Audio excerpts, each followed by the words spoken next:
Hey guys, this is Gary back with another Sidewinder tube laser video.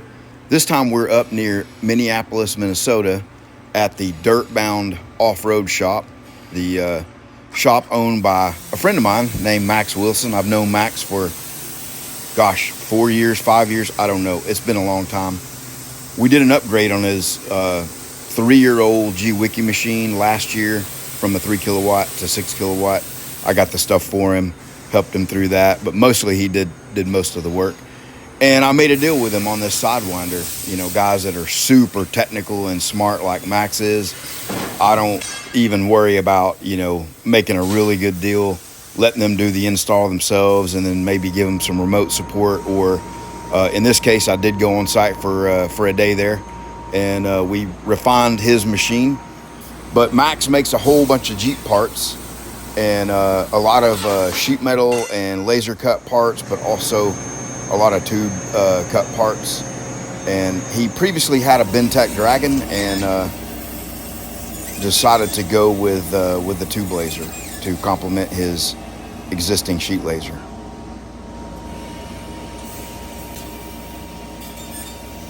Tube lasers are just so cool, and but the thing is, they definitely are tricky and are definitely not perfect, especially oxygen cutting. They're probably, say, 20% more finicky to deal with than a sheet laser, because you have the element of 3D added into the mix, and then small tubes with thick wall, like 1 inch up to 2 inch, say, in that range, with thicker walls, 1/8 inch to say 3/8 inch.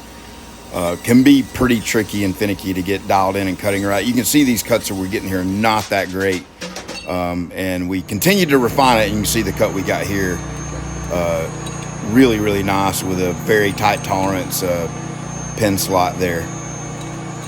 So always some kind of alarms, error messages, and things to deal with. And it was no different on this one. I don't remember the details of what we were tracking down on it, but we definitely ran into some problems. And you can see Max's operation here. You can see the Sidewinder running, and then in a little bit we'll show you his sheet laser as well. That's Max that you saw. He's also got a super nice Amada press brake 8-footer, and then there's his G-Wiki machine.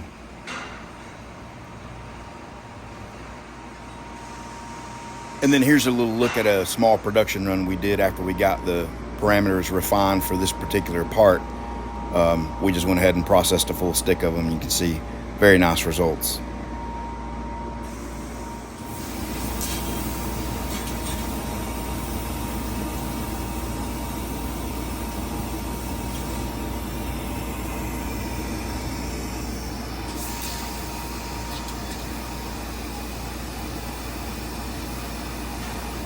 So before I got there, Max had built these very simple but effective offcut collectors, and it didn't work well on this little short tube, but you'll see the longer tubes that he commonly processes, it really worked well, and you could just let the machine kind of run and come over a little bit later, and you got a stack of parts that you can take on to the next step.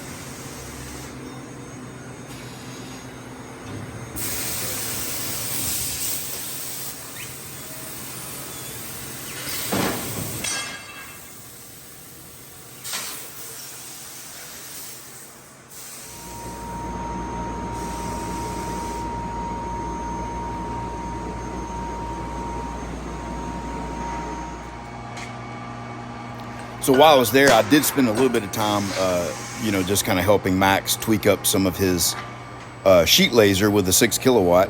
And I got some video of that, and I'm going to show that in a future video that I'm going to make coming up about 6 kilowatt lasers and how to dial in thicker plate with them. But anyway, guys, we'll let you go on this one. I'm going to show you a little bit more here, but I really appreciate Max for being an awesome customer to work with, and also just a friend.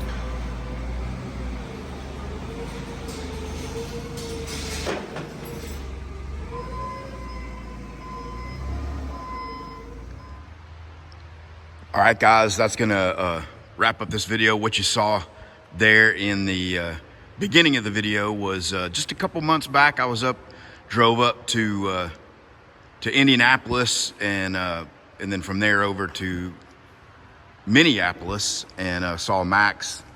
And I thought I'd just make a little add-on here to talk about a couple things. We got this press brake loaded up, 3D machine, 6-axis. This is gonna go up to Off-Road Beast up in Tennessee. And then we'll be making our way over to Petty's Welding, Drew Petty over there, over in Knoxville, Tennessee, since we'll be just not too far away, to go help set up his new Fat Max that we just loaded up and shipped out, that you see getting loaded right here. So anyway, guys, I wanted to talk about lasers real quick. And a lot of people ask me, you know, why I'm not selling them anymore. I mean, like, really concerned about it. Like, oh man, why? You know, I was gonna buy one from you. And so the what we got left is we've got this very cool 5-axis bevel head machine, and I've got a press brake customer up in Pennsylvania that has committed to buy this. And you can see we cut a little bit of aluminum on it the other day. This is 1/2-inch aluminum, so not bad. I didn't spend too much time on it. But you can see kind of how lasers act. You know, this is the exact laser that cut this. And with a little tweaking, you know, we got it cutting this right off the machine. So they're very finicky, you know, and they require, especially with oxygen cutting, they just require a lot of skill and knowledge, you know, just to keep them running good and dialed in. You know, some 3/8 plate there. And honestly, I don't want this to come off as sounding, you know, critical of people, but a lot of customers, a lot of people out there just really underestimate what it takes to keep a laser running well. Now, granted, there are definitely situations where you have manufacturer defects, you know, motors, cards, boards, you know, things absolutely do fail, but it's a very low percentage, believe it or not. I rarely have a real parts failure on a machine like this that's a true manufacturer's defect. I mean, I'd say 5 per year, you know, out of 40 lasers I've installed. Now, what happens all the time, every day, is neglect, lack of maintenance, unskilled, untrained operators, just, you know, cowboying it up big time. You know, all kinds of shenanigans and BS going on with the way people treat machines. And, you know, they'll take that for a little while, you know, and you won't really notice anything about it. So it seems like, you know, maybe for the first 6 months to a year, everything's going good. And then the abuse and lack of sort of attention to detail and focus on, you know, machine maintenance, it starts catching up and the failures start to stack up. And machine maintenance and the health of the machine won't be important at all. Not a thought, not a thing, you know, consideration given until it dies. And then 100% of the focus is on that. And, you know, a level of anxiety is brought to me and dumped on my feet, looking to get some kind of miracle pulled off on the spot. Like, we can't be down for an hour. Definitely can't be down 4 hours, and a day or 5 days or 2 weeks would just be ridiculous. So I just can't do it anymore. It literally has affected my physical health, with just the way people react and act about it. And I mean, I have this truck right here. That's a 2023. And I rely on it heavily to, you know, without that, I can't really run my business. But guess what? You know, it's fully under warranty. It's, you know, got 30,000 miles on it already in about a year. But Ford right now is quoting about a 6-week lead time on any warranty work that you need done. And that's every dealership in the area I'm in Texas. And I understand that it's pretty common to have that mostly across the country. And our local dealership can barely even work on it. You know, they can do, if you take it in for anything, they're going to, you know, quote, reprogram this module or that module and send it on down its way. So if you ever have any major failure, like, you can be down for 6 weeks. So you need a plan for that, man. I mean, the plan can't be, let me stand on top of Gary until he pulls off a miracle. You need a plan. If you're going to run a business where you cannot tolerate downtime for 1 second, you have to have a plan. Of course, I always do everything I can do to help people. Respond at night, respond in the morning. I try to get parts out. You can see I have parts everywhere in here that are going out. You can see there's a 6 kilowatt power source right there. But that has to go on a truck freight. Okay? LTL truck freight is, 3 days at a minimum to most places, but sometimes can take 5 to 7 days. So let's say best case scenario, you have a 6 kilowatt laser and you have a power source failure and you message me about it. Okay. So I start helping you troubleshoot with you. It might take a day of back and forth to kind of, trial and error, because sometimes it's not exactly obvious that it is the problem. So let's say a day, or even a day and a half goes by with some troubleshooting. It's kind of cutting, but not, or, it's intermittent. And then we for sure make the diagnosis that you need a new power source. So I'm going to call and get a freight company to come pick this up. They're going to take, 3 days, but maybe 5 days to get it to you. So now all of a sudden we're at 7 days when I've done everything 100% within my power to do. I've got the part in stock, and I've responded to you. I've worked with you through the night. We've engaged the manufacturer engineer. We've done everything we can do. But that isn't good enough for a lot of people. It's still not good enough.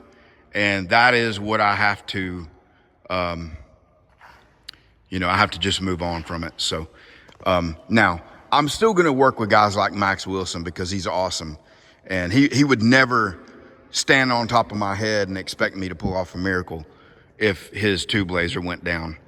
But he would want me to help him, and he'd be super patient. If I got it back up and running for him in a week or 2 weeks, he'd probably be pretty ecstatic with that, because who he bought his sheet laser from, he was down for, I don't remember the details of it, but he spent a lot of money and was down for at least 2 months.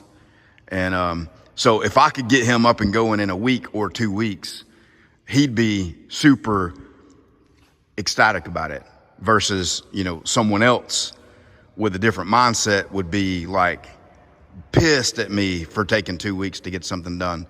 So I'm still going to sell lasers, but on a very, very low volume and very selective about who I sell them to. Speaking of that, so we got this one that's sold. I think we got a deposit coming on it. They can't take delivery of it for a couple months, so that's no problem. Excuse the mess, man. We had a super busy weekend here. We were just trying to get stuff out the door. Press brakes and parts and tooling cabinets and all that. But this one here is still for sale. I've shown it before, but oh my gosh, man. Look at that. Look at that servo motor. There's my pinky just for comparison. And there's another one on the other side over there that run the Y-axis. This is the 4G 12 kilowatt machine. And we're going to get it up and going here soon, as soon as I get some time. And so I had this one built with all of the entry ports are up on top back in this corner right here. So where your fiber optics enters from the laser source, your cooling lines, your power lines, all that enters from the top, with the thought of having a mezzanine built for this. So this is a super compact. You'll never find or see another machine built as compact as this one is, to be a full 5x10 exchange table machine. It's slightly under 5x10. You can't quite cut edge to edge on a 5x10 sheet. But in general, if you leave a reasonable margin around the edge, it will definitely process 5x10 sheets. It'll take a 5x10 sheet on there, no problem. So we're gonna build a mezzanine above it and have it bolt together so that can be included in the deal. So anyway, for the right buyer, I'd be willing to sell this one. And I'm not in a hurry for it, and it may take a while to sell it, and that's okay. Or just looking for the right buyer that has the right mindset.